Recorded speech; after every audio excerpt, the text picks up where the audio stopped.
When two guards tried to remove a black Marine from his son's graduation, no one expected 6 Navy SEALs to rise from the crowd and silence the entire room, without saying a single word. Solomon Dryden hadn't expected anyone to notice him when he pulled into the parking lot behind Elmridge High. The building looked like most small-town Texas schools. Weathered red brick, a couple of flags stirring in the breeze, kids gathered by the gym doors. The place was already crowded. Parents in pressed shirts, siblings waving hand-drawn signs, a grandmother leaning on a walker, it was all there. He parked his Dodge Charger near the chain-link fence and stepped out, smoothing the creases of his deep blue Marine dress uniform. His boots shone like mirrors. Not for show. For Solomon, nothing was ever done halfway. His upright posture marked him immediately. His face was calm, but it carried the stillness of a man who had seen life from too many angles. He had driven 8 hours from Temple to be here. He could have flown, but the Charger had been his wife's favorite. Even 2 years after she passed, driving it kept her close. He opened the glove box and pulled out a worn photograph. His wife, holding baby Tyron. A small tear ran through the corner. Solomon slipped it into his jacket pocket, pressing it against his chest. "I promised you," he whispered. "I wouldn't miss it." The walk to the entrance was slow, deliberate. Every step held meaning. His chest felt heavy, filled with something he couldn't name, somewhere between pride and ache. Inside, the gym was alive. Packed metal chairs, overflowing bleachers, the air carrying faint scents of popcorn and floor wax. It was loud, chaotic, pulsing. At the door, a volunteer in a headset scanned his printed ticket, squinted, nodded, and pointed him toward the 3rd row on the left. "Family seating. Up front." "Appreciate it," Solomon said steadily, then made his way down the aisle. People glanced at him, first at the uniform, then away, like they hadn't. One woman gave a small smile, whispering to the man beside her. Solomon kept walking. He'd been black, tall, and in uniform for a long time. He knew what certain looks meant. He sat in a plastic chair that wobbled under his weight, adjusted it without complaint. In front of him, the stage was dressed in banners. Class of 2024, bold silver letters across the wall. A few school board members shuffled notes at the podium. At the far end of the gym, the students lined up. Tyron was somewhere in the middle, tall, lean, with his mother's eyes. 18 years gone in a blink. Solomon remembered holding him the night he was born, dirt still under his nails from the field, uniform still on.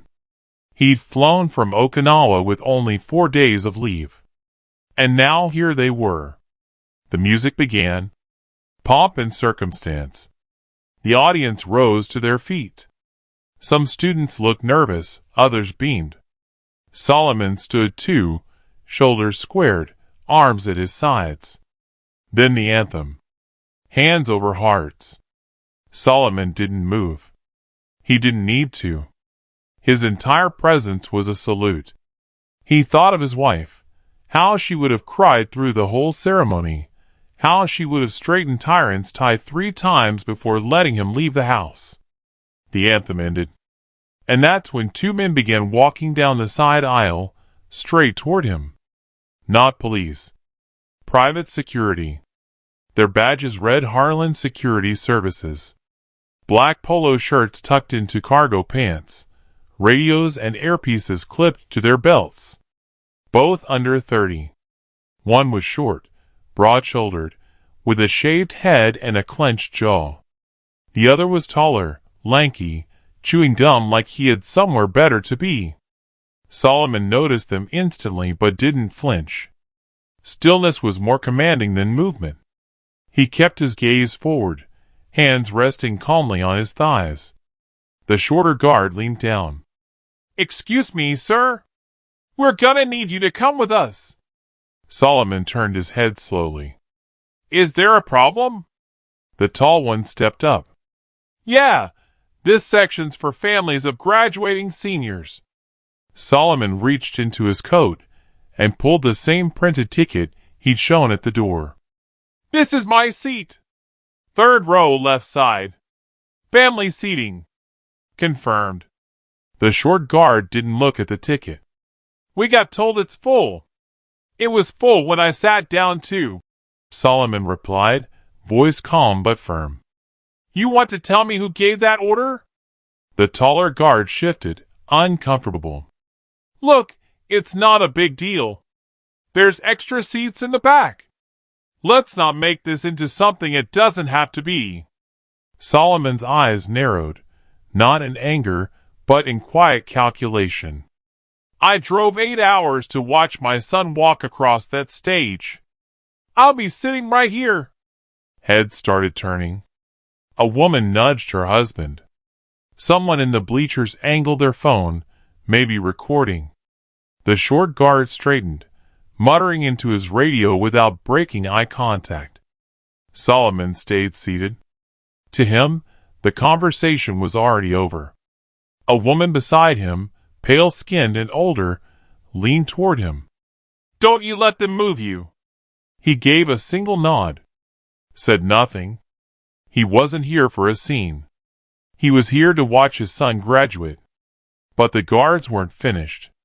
Look, the tall one said quietly. If you've got a problem, take it to the office. We've got our orders. Solomon turned his head. You have a name, son? The guard blinked. It's Officer Malley. Not officer, Solomon corrected. You're private security. The short one cut in, voice sharp. All right, that's enough. If you don't stand up, he never finished. Because the gym door clicked open. 6 men walked in. No uniforms. No badges. Just squared shoulders, steady eyes, and the unmistakable presence of men who had seen worse than crowded gyms and petty authority. They didn't come in together, but anyone watching closely could tell. They moved the same, scanned the room the same, carried themselves the same. Solomon didn't turn. He didn't need to. He knew exactly who they were. The guards didn't. Not yet. The taller guard, Malley, tried again. I'm trying to do you a favor here, all right? This doesn't need to get ugly. You don't have that kind of favor to offer, Solomon said flatly. Malley drew back slightly, reconsidering. But the short one, Garvin, his badge red, wasn't backing down. His hand hovered near his radio. A few rows back a man stood, broad-shouldered, clean-shaven, arms crossed. He sat near the aisle without breaking his stare from the scene. Then another stood on the opposite side, calm, intentional. Then a third. They didn't speak. They didn't need to. Solomon knew every one of them. He'd led them through mud, fire, and silence darker than most could imagine. Garvin leaned closer. Listen, man, you're making this into a situation. No, Solomon said, voice low. You're not listening.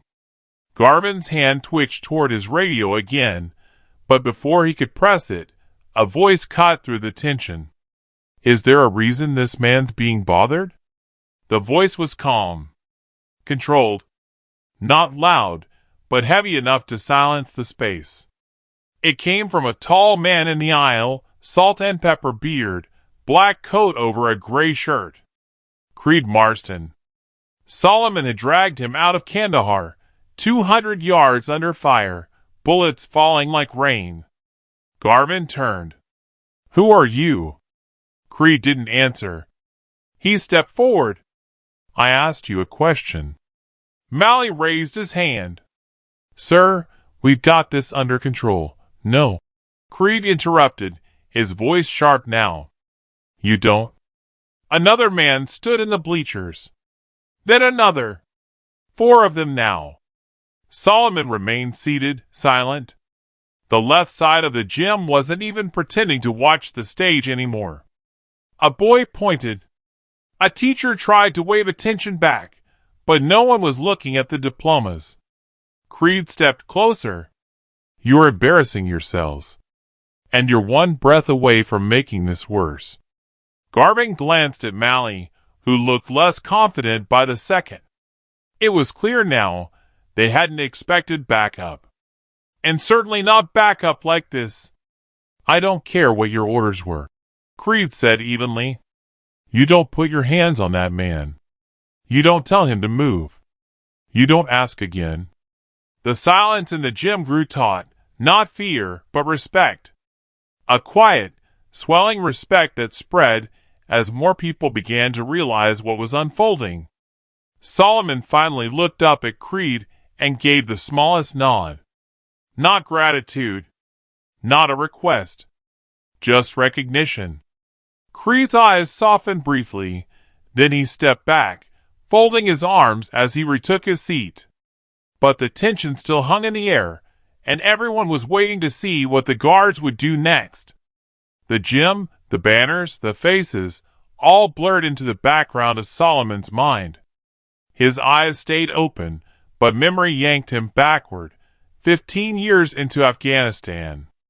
Kandahar province. Late afternoon. The sun didn't set gently there. It slammed down like a hammer, turning sand to rust and air to steel. Solomon, then a gunnery sergeant, had just finished briefing his unit when everything went sideways.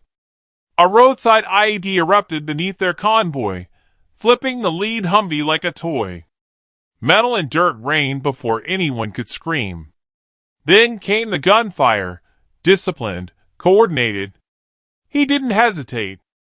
Dropping behind what remained of a doorframe, he surveyed the chaos. Smoke swallowed the valley edge, but he spotted 6 men trapped behind the burning wreck of a second vehicle. Some pinned. One dragging another by the vest, crawling through the dirt. Creed Marston. 3 months in country, a bullet through his thigh, blood streaming down his temple. "You're bleeding," Solomon said when he slid into cover. "You noticed?" Creed gasped, coughing. Solomon grabbed the straps of the soldier beside him, Enrique Soto, and hauled him clear. Creed pushed from behind, wincing with every inch. "Where's Divas?" Solomon shouted. Creed pointed weakly. "Left side. Under the hood." That's when Solomon saw him, Divas, pinned beneath a chunk of engine block, leg trapped. He was yelling for help but fading fast. "You keep low," Solomon told Creed. "Move when I move." Creed nodded. And that was the moment he began to understand what leadership looked like. Solomon broke cover, sprinting across open ground, gunfire tearing at the dirt. His boots struck bone. He didn't stop. He slid beside Divas, crouched low, and planted both hands on the twisted hood. "Gunny, don't!" Divas cried. "I'm good. I'm good." "You're not staying here." Solomon braced, dug his foot deep, and heaved. Shoulders burned. Ribs screamed. Metal shrieked, but lifted. Just enough for Divas to rip his leg free. Together they crawled back toward the ridge. Gunfire cracked overhead. Creed staggered into view with Soto, limping hard. Behind him came Lim and Horton, faces streaked black with ash, rifles raised. When the firing stopped, there were no cheers. No speeches. Just silence. Breathing.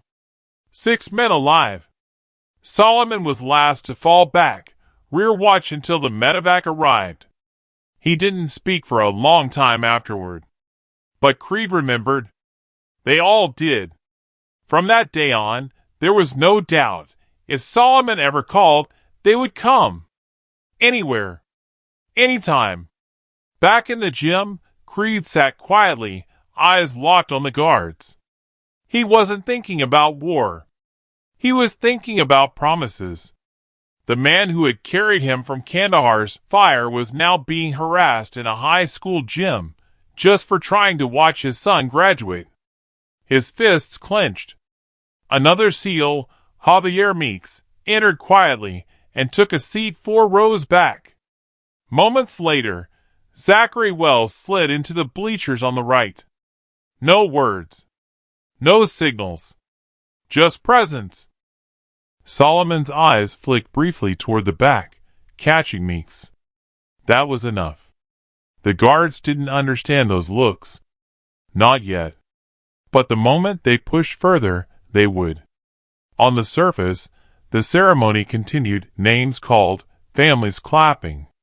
Some clapped too loudly, as if trying to smother the tension that now thickened the room. But attention had shifted. Eyes kept drifting toward the 3rd row on the left, where Solomon sat unmoved, and 2 guards hovered like they didn't know their next step. Garvin glanced at the front. A school official mouthed something, gesturing urgently, but he shook his head. His ego wouldn't let him back down. Mally shifted again, chewing harder on his gum, clearly uneasy but unwilling to walk.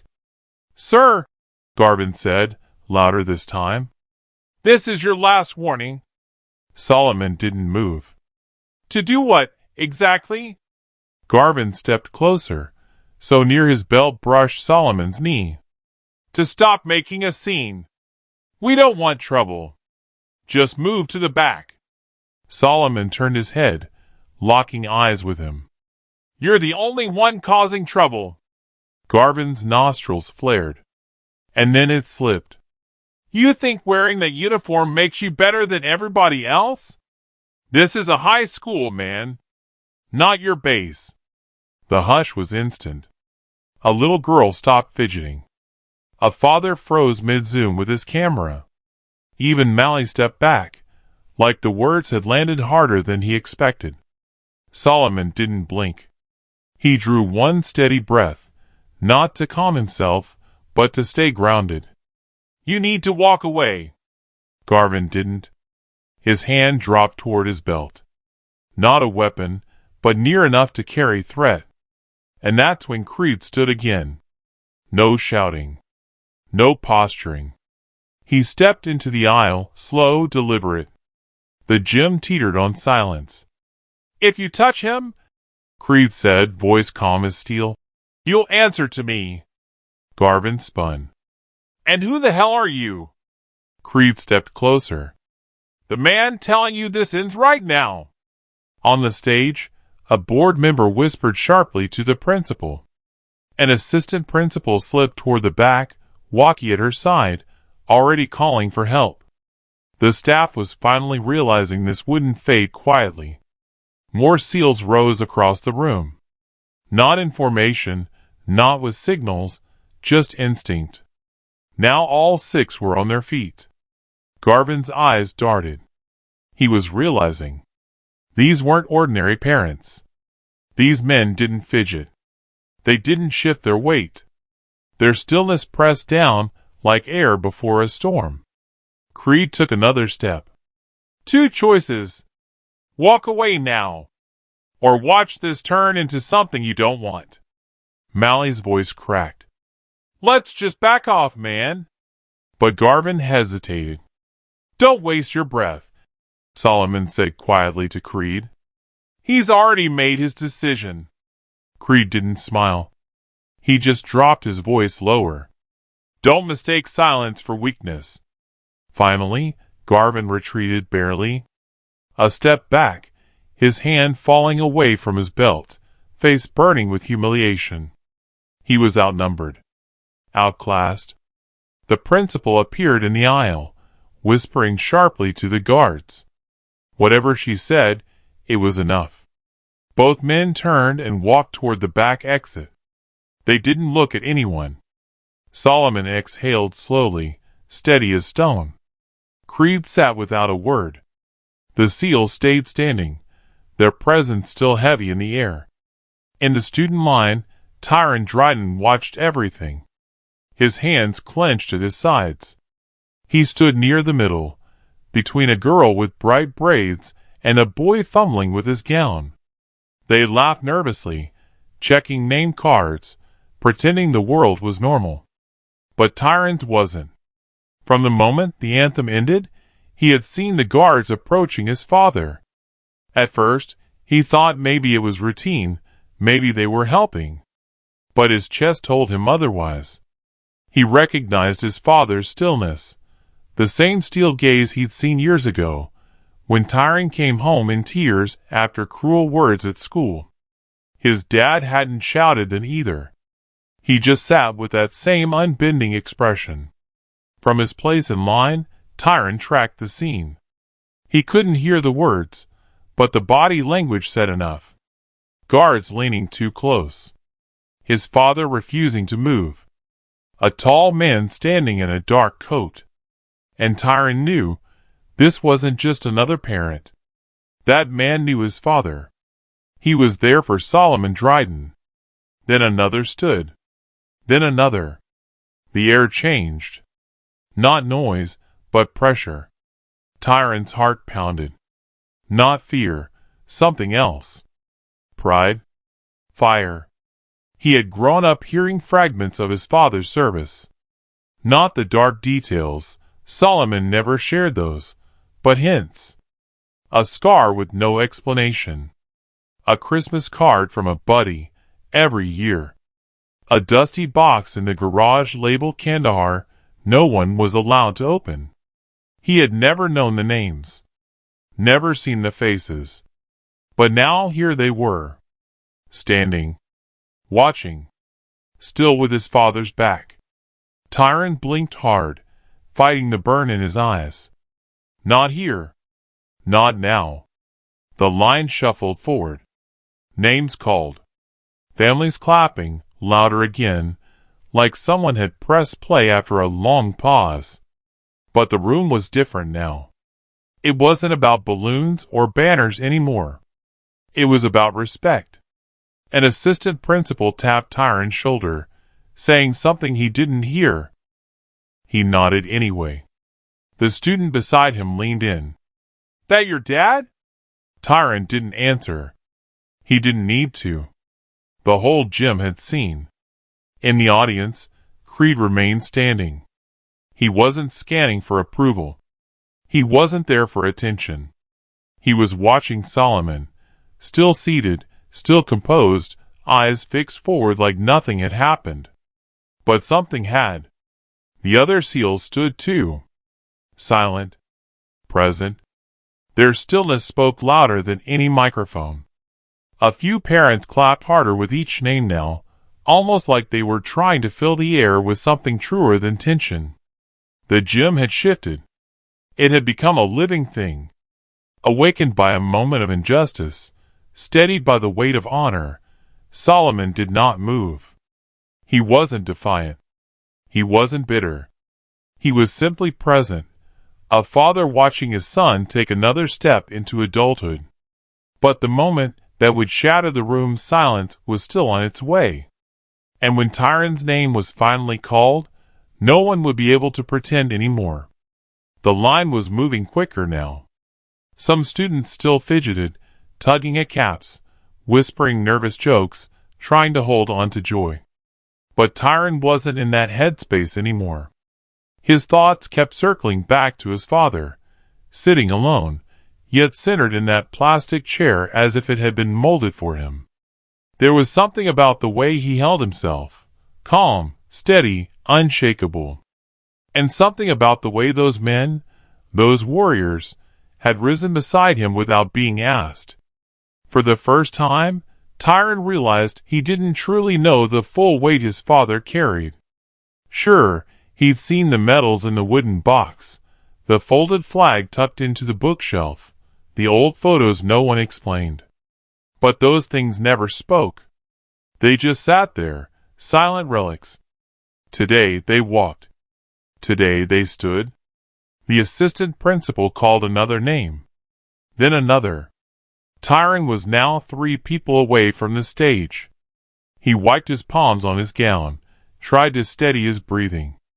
The girl in front turned with a shaky grin. You ready? Tyron smiled. More than you know. He stepped forward. Across the gym, Solomon leaned ever so slightly ahead, eyes locked on the stage. He hadn't clapped for every student, not from disrespect, but because his focus had narrowed to one figure. The boy in the black gown with red and white cords.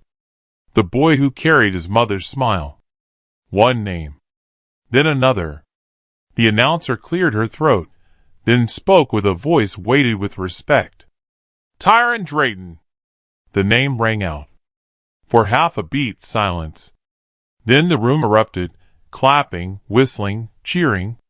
But what struck deepest wasn't the noise, it was the rhythm. Deliberate, coordinated. 6 Navy SEALs, still standing, lifted their hands and applauded in perfect unison. It wasn't performance. It was respect. A salute without a salute. A message clear as day. We see you. We see your father. We honor both. Tyron walked the stage slowly. Chin high. Step steady. His heart pounded, but it wasn't nerves, it was pride. Pride in himself, and pride in carrying the weight of his father's name. He shook the principal's hand, took his diploma, and turned toward the crowd. His eyes searched, found his father. Solomon didn't wave, didn't rise. He simply smiled, small, steady, the most meaningful smile of the day. Tyron nodded once and stepped down. The applause didn't fade. Parents who hadn't clapped all ceremony were now on their feet, some wiping tears they couldn't quite explain. They didn't just witness a graduation. They witnessed something that mattered. Solomon sat back, letting the moment wash over him. He wasn't a man who cried in public, but something loosened inside him. Not grief. Not pain. Release. A circle closing, even if not fully complete. From then on, every student who crossed that stage walked in the echo of what had just happened. Not because it was dramatic, not because it was viral, but because it was real. And yet, the story wasn't over. When father and son met outside the gym, it wasn't just pride waiting, it was something deeper. The final name was called 20 minutes later. The graduates threw their caps, screamed with relief, hugged like they hadn't seen each other in years. Phones flashed, balloons bobbed. The double doors swung open as the class spilled into the back lot. Solomon didn't rush. He stayed seated, letting the chaos swirl. His eyes followed Tyron through the hallway crowd. A teacher high-fived him. Another pulled him in for a side hug. And yet, in the middle of all that joy, Tyron turned. Just once. Looking back. Did you see me? Solomon's steady gaze gave the answer without words. The gym drained. Families carried flowers, balloons, loud congratulations into the evening sun. Slowly, Solomon rose, stretching his legs. Creed approached as the last of the crowd emptied. You good? Creed asked. Solomon nodded. I've been through worse. Yeah, Creed said with a faint grin. But it shouldn't have gone down like that. No, Solomon agreed. It shouldn't have. Javier Meeks joined them. We tried to stay low-key, but when that guard reached for his belt, Solomon lifted a hand. Calm. Steady. You did what needed to be done. That was enough. The 3 men stood together a moment longer, letting the noise fade into quiet. Then Solomon said, I want to see my boy. Outside, the sun burned high, casting long shadows across the lot. Students clustered in groups, posing for photos, shouting to family. Tyron stood by the flagpole, gown half open, diploma folder in one hand, phone in the other. When he saw his father, he froze mid-sentence. The world around him blurred. They met halfway. You okay? Tyron asked first. Solomon nodded. You? Yeah. Tyron glanced down. His jaw flexed. They tried to move you. I know. I was ready to walk off that stage, Dad. I swear, I was 2 seconds from saying something. Solomon rested a hand on his son's shoulder. And that's why you didn't. Tyron frowned. What do you mean? Because you knew I could handle it. And because you handled your moment like a man. You didn't let anyone take it from you. Tyron breathed deep. Who were those guys? The ones who stood up? Solomon looked back. The 6 seals lingered near the doors, watchful as always. They're men I bled with. Men who know what loyalty means. Men who don't forget. Tyron nodded. That was powerful. It was necessary. Solomon said. Sometimes silence is louder than shouting. Sometimes just standing says more than 1,000 words. For a moment, they stood in quiet. Then Tyron smiled faintly. You gonna tell me the war stories now? Solomon chuckled. Some of them. You're old enough for the real parts now. Across the lot, Creed raised a hand, not a wave, just a gesture of respect. Tyron returned it without hesitation. The sun climbed higher. But for the Drayton men, time felt different now. Most of the families had drifted off by the time Solomon and Tyron walked to the parking lot. The light softened, painting the school in gold. Solomon unlocked the Charger, the same car his wife once drove to school meetings and road trips. Tyron's hand lingered on a scratch near the handle. She'd have been the loudest one today, he whispered. She'd have made you retake every picture until your smile looked perfect. Solomon replied with a grin. They climbed in. The car was warm, a cocoon from the noise outside. Tyron finally asked, Why didn't you say anything to those guards? You just sat there. Solomon tapped the wheel once, then turned to him. Because I don't need to stand to prove who I am. And I don't need to shout to be heard. Tyron chewed on that. His father went on. You know how many times I've had to choose between letting something slide or blowing it up. Today wasn't new. But how you respond, that's what defines you. But they disrespected you. Tyron pressed. In front of everybody. Yes. And everyone saw it. But they also saw the truth. They saw 6 men stand up without being asked. Not because I demanded it, but because they knew what it meant. Tyron nodded slowly. Solomon leaned in. Son, life will give you 100 chances to lash out in anger. And sometimes anger is justified. But most times, silence cuts deeper. Dignity lasts longer. That's what people remember. He reached into his jacket and pulled out a folded photo, Tyron as a baby, cradled in his late mother's arms. I carried this through Kandahar. I carried it through losing your mom. And I carried it here today. Not because it makes me strong, but because it reminds me of what's worth protecting. Tyron's voice softened. You always knew who had your back. I didn't need to know, Solomon said. I just had faith. Real men don't vanish when things get hard. They show up. And they stand. Tyron swallowed hard. I want to be like that. Like you. You already are. Solomon answered. You walked that stage with pride. You didn't let anger steal your moment. You stayed grounded when the world tried to shake you. Outside, the seals climbed into their vehicles. Creed gave one last look toward the Charger before driving away. Solomon nodded once, silent acknowledgement of something unbreakable. Tyron leaned back. So what now? Solomon turned the key. The engine growled. Now we drive home.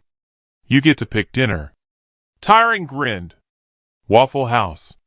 Solomon laughed. Of course. They pulled out as the school faded in the rearview. But the memory of what happened inside that gym wouldn't fade.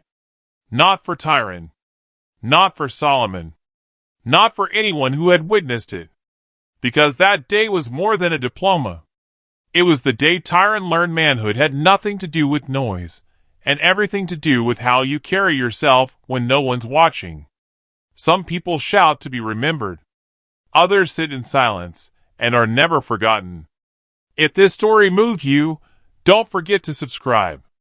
Share it with someone who needs a reminder of what true strength looks like.